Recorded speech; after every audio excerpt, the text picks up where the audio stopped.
Hi, welcome to the Inside Strategic Coach podcast with me, Shannon Waller, and Dan Sullivan.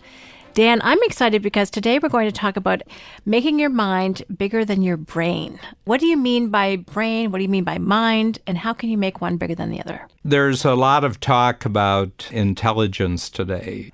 Emphasis how to make your child as intelligent as possible. And then we're moving into the realm, which is almost entirely new territory, where we have what is called machine intelligence or artificial intelligence. I think all this discussion about intelligence kind of isolates people because parents are worried, are my children going to be intelligent enough? There's this mania about getting them into the right schools and starting their training at the earliest possible age to improve their intelligence. Then there's the worry about competition, that some people are more intelligent than others. And whenever there's a lot of angst about a particular topic, I began to realize I think we have to create some definitions that make this simpler to think about. I do a lot of thinking, and what I do for myself is that I just kind of impose definitions on areas of human activity, and then I'll talk about my definitions, and if people respond to them, they're kind of telling me that it's useful. So, for example, we have a time system in Strategic Coach, and I says, we've been playing with time ever since we were born. We have weekends, and we have calendars, and we have work days. And I said, that doesn't seem to really tell you very, very much about time.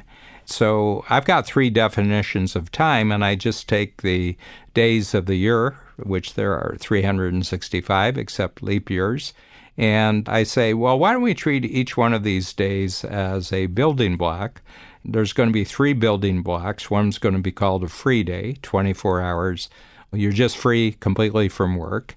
And then there's going to be a focus day, and that's a day which is really devoted to the money-making activities of your company and the activities that lead to money-making. And then we're going to have a third day, which is called a buffer day, which is kind of a backstage day, and you can do all sorts of things, cleanups, you can have development of new capabilities and learning and everything like that. When I first got that idea, it was just a drawing on a napkin, and I would talk to people. And immediately I got this very powerful response, and they said, boy, that really simplifies things. Then our whole definition of unique ability, and then all sorts of really great definitions that we have in the gap and the gain, which is a very, very powerful concept in the program. So I really enjoy creating new definitions and allowing people to think about an area of their life in a completely new way. And for about the last 3 or 4 months, there's been a thought that comes to me every day that there's a real difference between our brains and our minds. The way that I define it is that your brain is sort of the hard drive that you were born with. We're born with lesser or greater operating systems. Some people are clearly, they've got more brain power than other people do, but that doesn't necessarily predict any kind of success. You can have an IQ that anything over 140 is considered genius level, and you can have an IQ of 180, but you may be too smart for your own good. In other words, your brain is too powerful, and it never translates into action. It never translates into kind of any value creation. And you got a big brain, but you don't really have a mind. So brain is what we're born with. And I don't think my brain is any more powerful in my 70s than it was when I was a child. It's still the same brain. I haven't screwed it up by taking unnecessary hard knocks to the head or using various kinds of chemicals that can destroy my memory and my concentration. I haven't done that, so I've taken good use of my brain, but I don't think my brain is any more powerful than it was 70 years ago. But what has changed drastically is the size of my mind, and my mind is the thing that I've created to take into account the thinking of other individuals. The brain is just an operating system that processes anything that comes in, but the mind is a choice to go out and in your thinking include the thinking of other individuals. I've gotten incredibly bigger-minded over the course of my life, and especially since I got involved in strategic coach activity. And the reason is that more and more I'm surrounded by people who have really good brains. They're not equal brains, but they have good brains. But they use their brains to create new things. They use their brains to expand teamwork. And my mind includes all the different ways that other people create value and all the different ways that people form teamwork. So I'm much more successful in the world because of my bigger brain. And my brain is more or less the same size, if you will. It's still got really great processing power. But what's really changed is the experiences that I'm feeding into my brain because I've expanded my mind. So I've just tested this with maybe 40 or 50 people, and they all get it. It's kind of interesting. They all simplify immediately. I say, boy, that's really, really interesting. And I said, well, I've met people who have modest brains who have really big minds because they have mindsets that tell them other people's thinking is really important. I can learn how to ask questions. I can ask questions where I learn enormous amounts of really useful information for myself and for others by interacting with them. So this is really the insight that I had, and I'm testing it right now, because I'm trying to see, what do I do with this now? I mean, everybody kind of gets it, and most people find it very useful just to talk about, but I'd like to take it into book form. I'd like to take it into video form, possibly into workshop exercises and processes and concepts. So I'm just playing around with it, but I'm getting very positive hits from almost everybody I talk to when I bring up this subject. So I'm in a big learning curve with my idea here. I really like how you talk about the brain as the hardware and essentially your mind is the software. Mm-hmm. And also, as you're talking about it, it occurs to me that in order to expand your mind, you need that mindset. Mm-hmm. We talk a lot about mindset or how you look at things. So as you're talking, I'm examining, how do I think about things? How do I think about my brain as you're talking? But you almost have to have that mindset that other individuals have useful ideas and to go find them, go search them out, learn the questions.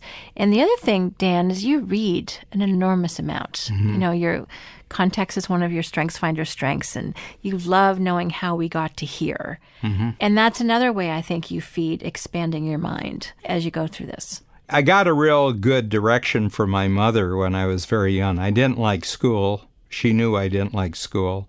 So within about a month after I started first grade, she said, learning how to read, which you're going to do in first grade, is more important than going to school, because if you learn how to read, you can go anywhere with your mind. She didn't say brain, she said mind.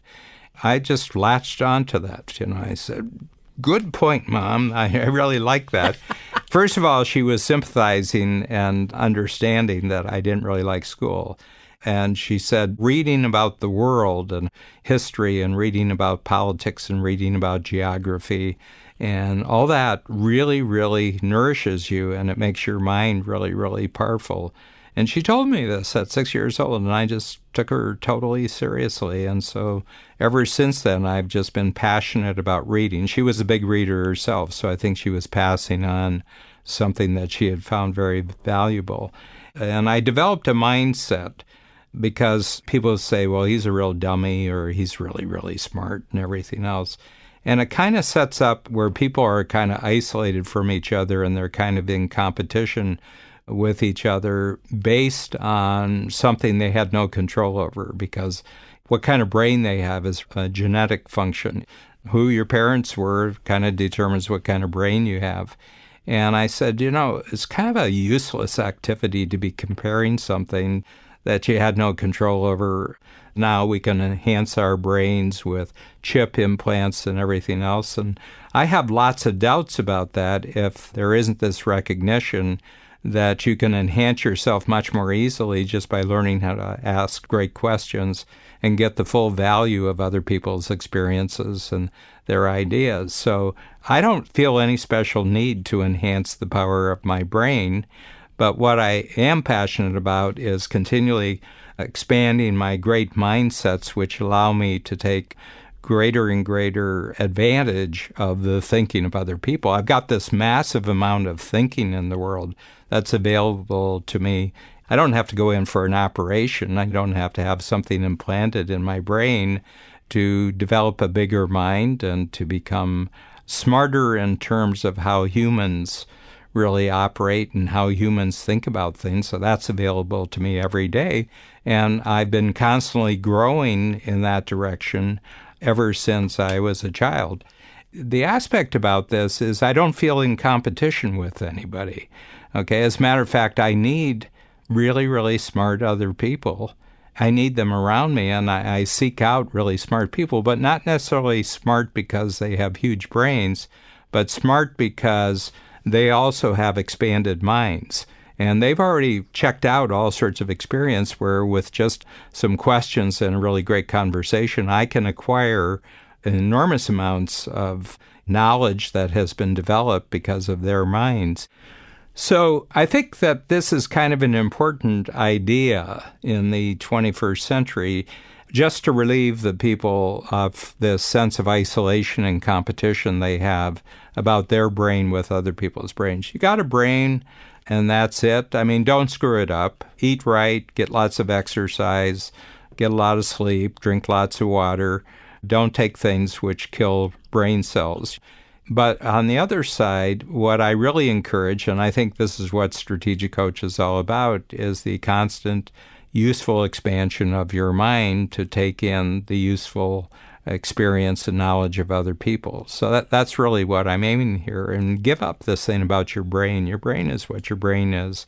And the whole thing is, do you have the right mindsets as sort of the border between your brain and your mind?